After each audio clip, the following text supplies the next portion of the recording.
I'm Melissa Bauer. I'm the Public Information Officer for the City of Leeuwen, Kansas. We are here today at the Riverfront Community Center with Dawson and Van Leeuwen, and they're going to tell us a little bit about how this facility came to be about. Now, it was constructed over 100 years ago, so I don't think you guys remember that, right? Oh, 1888, the building opened as a depot. And today, this building is not only an event center, but it has a workout facility, it has a gymnasium, it has even an indoor pool and locker rooms, and there's just not very many communities around here that have something similar to that. What made the decision to tell us about the committee that you guys were on and about why you decided to do this? Well, the city, the Buffalo Bill Committee was a group in Kansas City that had some gatherings, and they would do some parades, and they had a meeting space that was donated by Matt Greenemeyer, and it was just across the street here. And Mac had the opportunity to turn that meeting space into office space for contractors and for Leavenworth. So the Buffalo Bill Committee gathered interested community members to see if there would be a way they could continue having the gathering space for the citizens. So that's how it all started. Norm and I were at the first meeting, and there was a lot of sadness that the meeting space was going to be lost. And after that meeting, we were asked if we could help do something for the city that would replace it. So that's really how it got started. What year would this have been? Early 80s? Early 80s. 82. 82 somewhere. Early 80s. Yeah, early 80s, yeah. Okay. At that time, to have a dinner meeting in this town, if we went upstairs in the Greenemeyer building over there wasn't any elevator, it was just stairs. And we had to go like to the Officers Club at the Fort, St. Mary's College, and at that time the Fort started making it more difficult. And so we decided we need to do something. So there were very few event spaces in Leavenworth at that time. Not a big size. That you couldn't really, you had to have the chairs kind of set up side by side with nice tables, what they do now for the Rotary Club and the Lions Club. I mean, there's so many. Most of the civic clubs had pretty packed spaces and some area restaurant meeting rooms. Most of those restaurants are gone today. Yeah. And where did the idea come about to focus on fitness? We did a survey. Okay. We said if we're going to do something, we might as well do it right. And we gathered a committee representing a lot of different people and groups, seniors and business people and educators, etc. And we decided to put out a survey and see what the needs were. And we gave people choices of what they thought was important to have in a community this size. And from that survey came the ideas of the social space, the meeting rooms, the fitness centers. There was no indoor swimming pool anywhere in the city, so we kind of co-opted with the high school to build something that they could use. And there was a guy by the name of Joe Lucic who was on the committee. Joe's no longer with us, but he represented the senior community. The seniors had a space, but it wasn't very good, and that's the reason we have the senior space today, because of Joe's efforts. How did you choose this building? We got with the architect at the University of Kansas, and we said, we have an issue here and we would like you to help us. Is there a way you could do that? And they did it free of charge. They asked their architectural students to come and study the city, study the needs, and make recommendations. And that's how some of the design efforts started. We also toured a lot of the areas around Leavenworth to see where a good location would be. And we looked at several historic buildings throughout the city. A lot of the historic buildings in Leavenworth have been torn down, and this one was intact. It had a lot of issues, but none that structural engineers didn't feel like they couldn't fix. And the Greenemeyer family donated the entire building to the city if it would be used if we would renovate it. And the city only had to pay the moving expense for the Greenemeyer businesses that were in this building. So they donated the entire building. So then we had a deal where we thought we were able to fulfill all those needs that we were looking at, and also save a very historic building for the community. So we kind of liked that idea. And the architects that we were dealing with at that time kept encouraging us along that route as well. Well, this building, as you know, faces right down Delaware Street, very, very visible. And we just finished the urban renewal across the way and tore down a bunch of old bad buildings. And so this was a logical spot. We had some people wanted to go out and build a whole new center out the edge of town or someplace. And Ed and our committee realized we had to get everybody in the same box to raise the money and make this thing work. And we decided it was the best plan was to use this Home Depot. And it was, here it is. Was there anything that you wanted to specifically include in the building that wasn't here before? So I noticed there's a lot of annexes and there's a lot of add-ons to the original building, right? Yeah. Yes. Yeah. Help me understand the question. So, what made you decide to add some of these extra things in? The survey? Oh, that was from the survey, yeah. The pool. Yeah.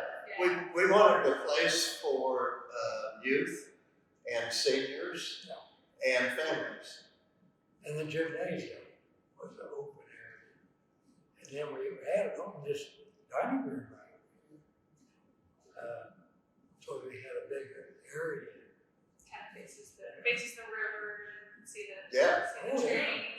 We wanted to make that area larger, and we worked with Santa Fe Railroad up in Omaha. We even traveled there, and we tried to convince them to take out a side track that is never used so that we could go about 12 to 15 feet further out.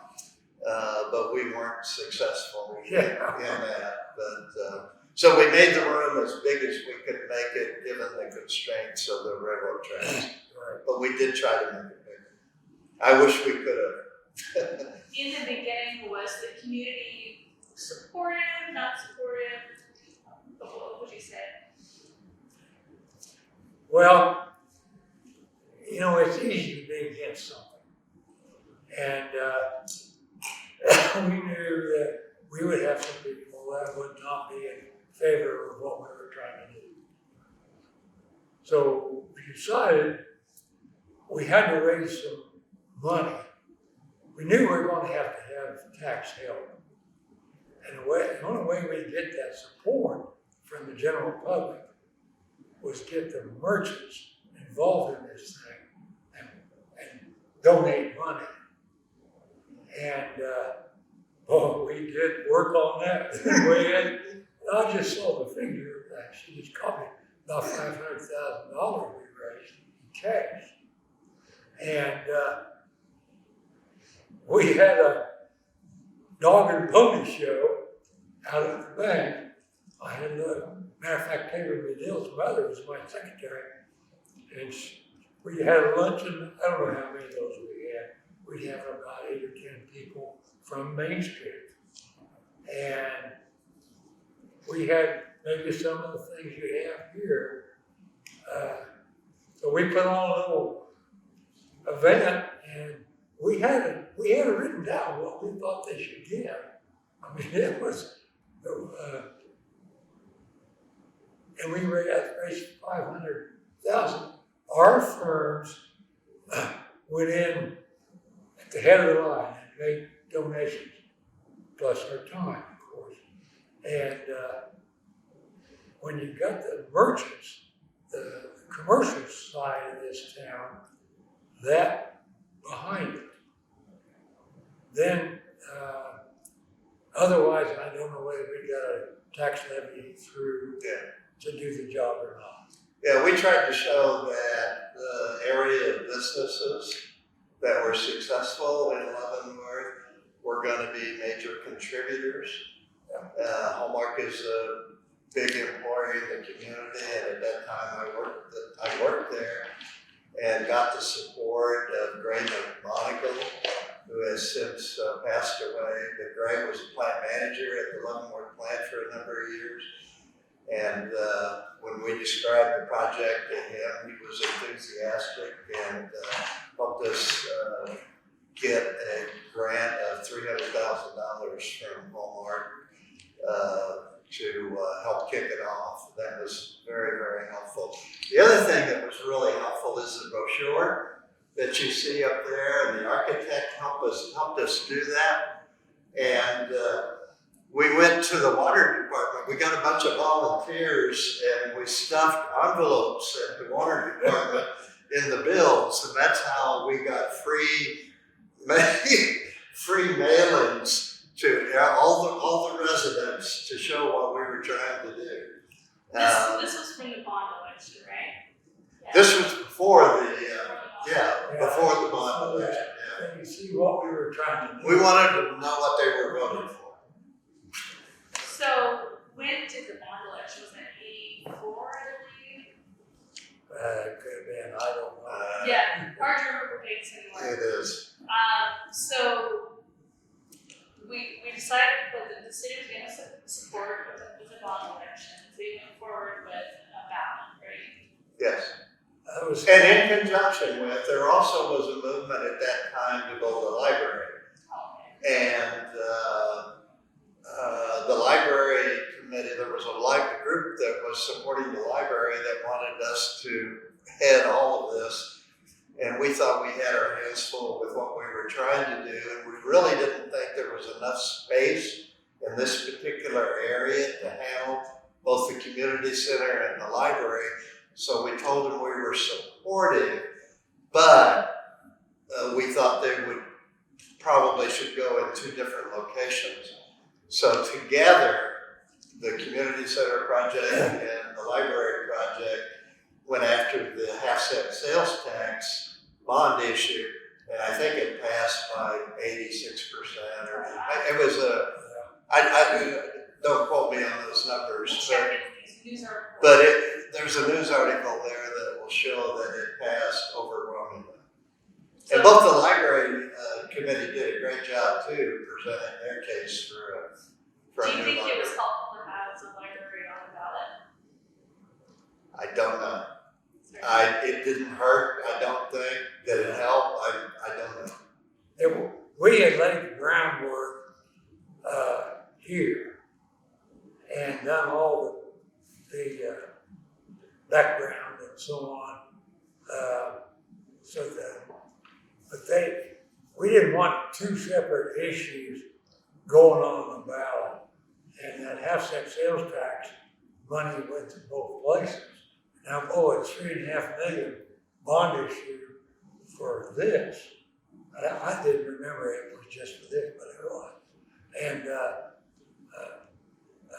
we got both projects for the master. The old gone supermarket out there, which is now the library.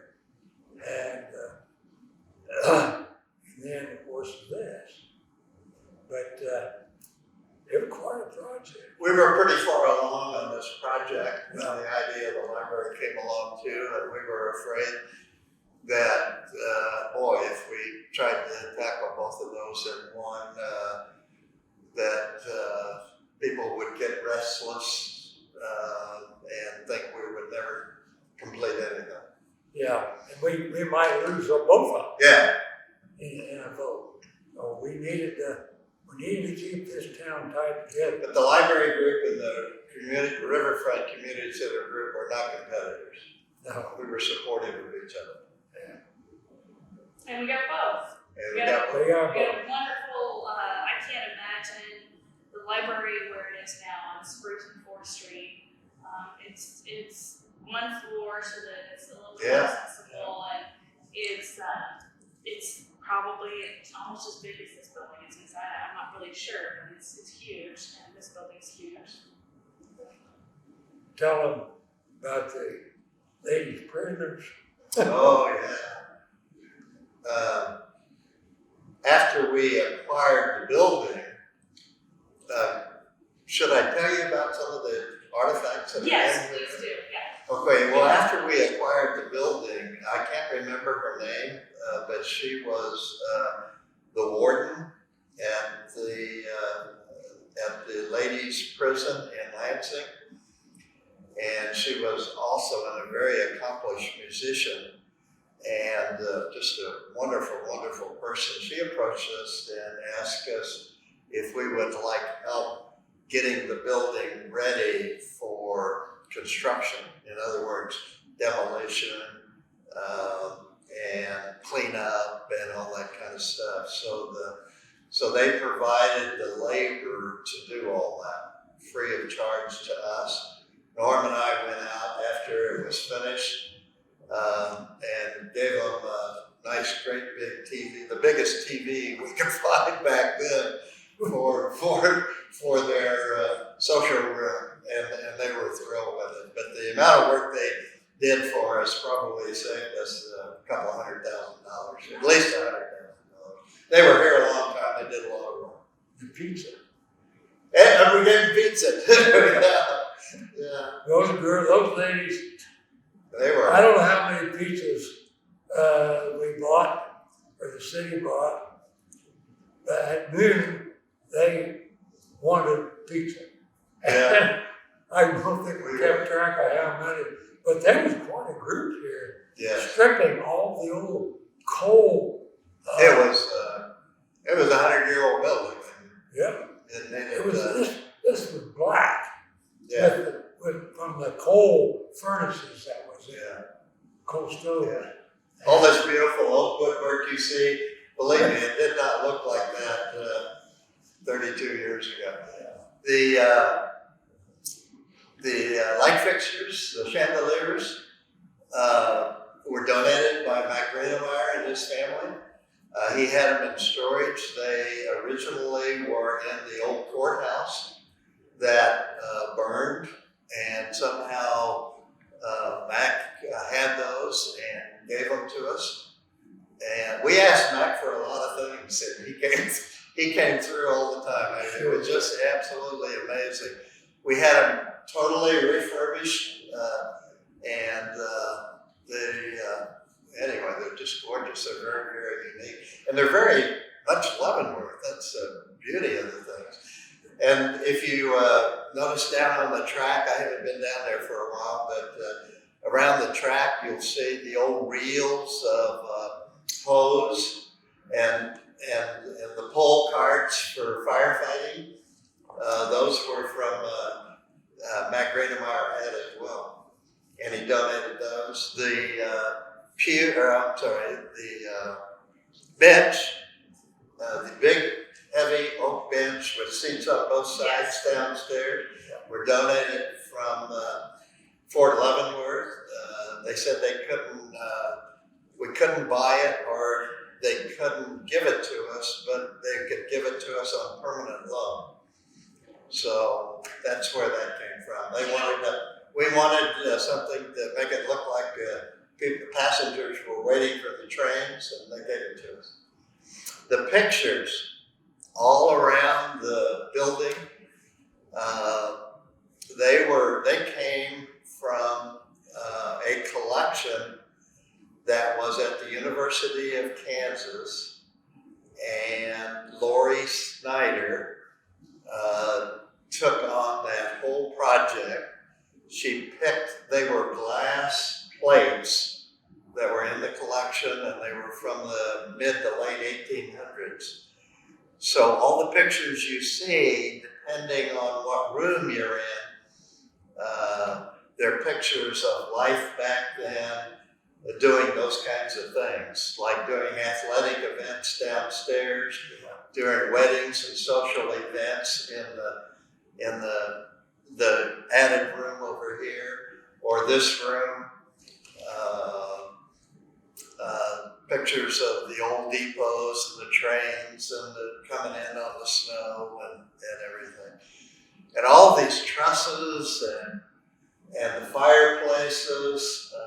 Greenemeyer he had his businesses in here for years, but when he would go to put in partitions for offices and everything, he would keep intact all the moldings and everything. So all these fireplaces and the moldings around and above and everything are all original. When you walk into the building and you see the original ticket office, and you see the women's waiting room and the men's waiting room, I mean, he kept all that stuff. Most people would have probably salvaged or destroyed or whatever, but You saw value. it's pretty cool.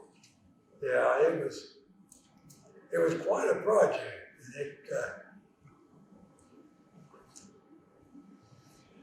We beat Main Street to get these donations, and if you get people involved, then they're going to support us. And we got everybody we could find. Yeah, all the banks donated, all the savings and loans donated, all the major businesses in the community donated. It was, and then they used it. That's the most important thing. The one thing we also had cooperation from the city of Leeuwen. Oh yeah. With the city commission and the mayor. I think Lee Farnsworth was mayor at the time. She was quite a lady. And who was the city manager then? Andy Anderson. Yeah. And then Andy left. He went out to California, and Mark Pence came in. And Mark was equally, he was just fabulous to work with. Yeah, we had to have everyone working together. Government, merchants, public, or this wouldn't have happened. And we had some opposition, but you don't pay any attention to that, distractions. You gotta go out here and you get after it and get it done. We woke up one morning, or one evening, when we saw the Leavenworth Times posted a picture of of a place downstairs. It was an archway, a stone archway, and it had a lot of problems. And the headlines were something like, "Are these people crazy?" We knew there was a structural problem there, but we had also had a structural engineer look at it. And he says, once you get possession, we can fix that really easy. But that had been a structural problem for probably 80 years. Anyway, that made the job more difficult, but it made it more rewarding at the end, I guess. I remember one, I don't remember where we were, one of the civic clubs, I think, making a presentation to get the support of civic clubs or whoever would listen to us. And there was a man got up and he said, "That blackly black old building is going to fall in the river. And this is going to be a big waste of our money and our taxpayers' money." He had quite a speech. Thank goodness he didn't win. I heard somebody told me one time at the Carroll Mansion, the historical museum, over my dead body, will you ever do that? Yeah. What was the reason for that kind of just the worries about the building? I'm not sure. I think maybe they didn't understand that you can restore things. That could be the reason. It also could be the reason that if we have something like that, a group will come in and mess it all up. Or I just don't want to spend the money for it. I don't know what the reasons were, but again, I think those were a minority, don't you, Mark? Oh, absolutely. We had a lot of support. It's not hard to find people who will be against something. But what you got to do is you got your goal and the plan. We had a plan and do it. So, can we talk a minute about how after it opened? Yeah. This was in it. So we come to 1988, right? When Yeah. the building opens. And it's also one thing I know, it's kind of the height of people who are learning about fitness for the first time and exercise. So it's kind of neat that we've had an exercise facility where people can come indoors and work out. We scheduled the grand opening for the evening. It was 1988. I don't know the exact date, but it was the night KU was playing Oklahoma for the national championship. And we had all these people come to this grand opening, and all Norm and I could think of is, man, we got to make this quick because everybody wants to get home. It was. Was it a championship game or was it? It was a championship game. That's great. But anyway, it worked well. But the final committee that we went through a lot of phases of committees, and there were subcommittees, and we can't get into names. But if you were on a committee, thank heavens, because you were so valuable. But the final committee that was put together was one to make sure that it worked. And the only,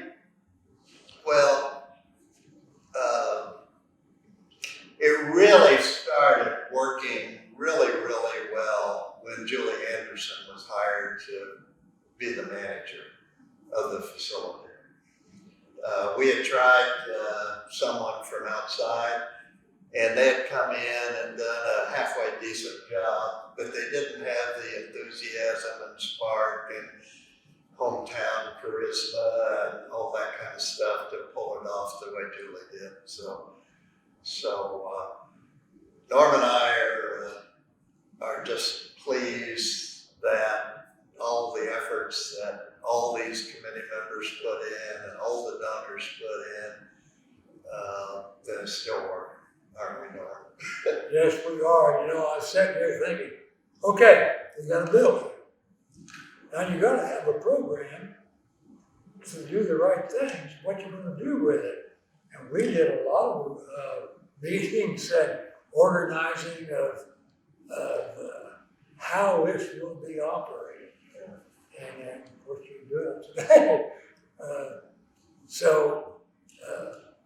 That was a lot of work also. It was a 7-year project for us. It's a long time to work on a project. Yeah, well, Norm and his wife Nancy celebrated many events down here with family and friends. yeah. My wife and I celebrated our 25th anniversary in one of the rooms here. Lots of weddings. We've been to a lot of wedding receptions and retirements and so on and so forth. Well, and we got the the city knew they were going to need to take it over because this volunteer committee wasn't going to run the place. And so, again, that was, we had a great cooperation from City Hall. Couldn't have been better. We wouldn't have got here without it. It took everyone working together. And that's how you make something work. It's kind of a hard thing to imagine right now because we're in the middle of a federal election, a pandemic. There's a lot of division in the community and in our nation. Nobody works together. So what did you experience back then about bringing a group of people together to support the Riverfront Community Center that you would want to share with people today? How do you bring people together like that? We chose carefully. We would gather names. We would make sure there was representation across the entire community. We would interview. We would ask if they thought it was possible. If they hesitated one single bit, they weren't on the committee. They had to be enthusiastic and they had to carry their weight. They had to attend a lot of meetings, and we almost had 100% participation in all our meetings, didn't we, Norm? We really did. That committee, they were great. And unfortunately, many of them aren't around anymore. They're gone. They died. But, yeah, well, we were all younger then, too. We had a lot more energy than we do now. Do you have a lot of meetings, like late nights, weekends, things like that? Oh, yeah. You name it. I don't know about weekends, but we tried to. We were all raising families at that time, and hopefully we saved the weekends. But we did. A lot of our meetings were at the end of the workday. They were either at where I was working or Norm was working, or in some of the city offices. We just tried to keep people current. And here again, if there was anybody that would get in the way and say no on things that the group as a whole thought was right, we found ways to move on. You just had to do that. And, it would have been a 15-year project if we hadn't had that attitude, believe me. I just sat here. Because we were all volunteers. Yeah, we were all volunteers. Look at this woodwork. I can't imagine what those women from the prison Cleaning the ceilings. work up there, all those rafters, everything. They were black, weren't they? Yeah. They were terrible. Yeah. They looked like it wasn't worth it. Well, look at them now. I even had somebody who was giving a tour here with a bunch of people, and somebody, I heard from the back, boy, the best thing that could happen to this place is for a tornado to hit it. So that's what we were dealing with. So I wanted to fast forward just a little bit, because I know you guys were kind of still in the community in '93.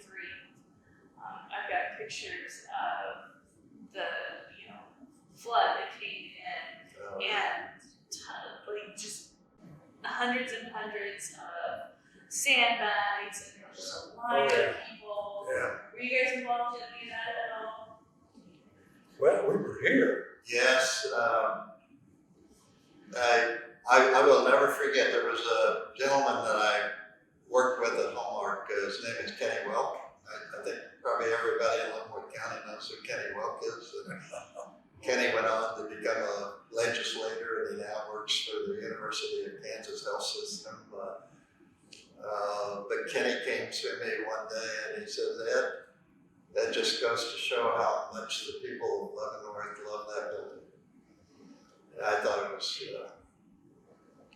You made us quite a tribute. Oh, and your buddy Oz had all Oh, the, yeah. he had all the front end loaders down here. If they wouldn't have had the heavy equipment hauling the sand and the sandbags and everything, they probably wouldn't have been successful there. But There were so many people filling sandbags that they were getting in the road, really.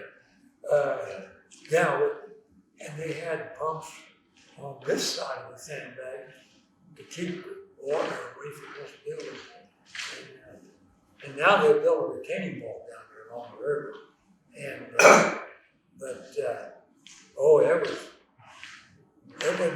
there wasn't any lack of support to save this building. That's right. that was pretty, that was a proud moment, I think, for all of them.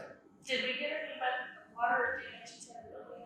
They did in the handball courts, the racquetball courts. There's two runners under the room there. I think that was a major damage. But that sounds pretty minor. Yeah, compared to everything else. Yeah. So this building is, 132 years old now, I think, something like that.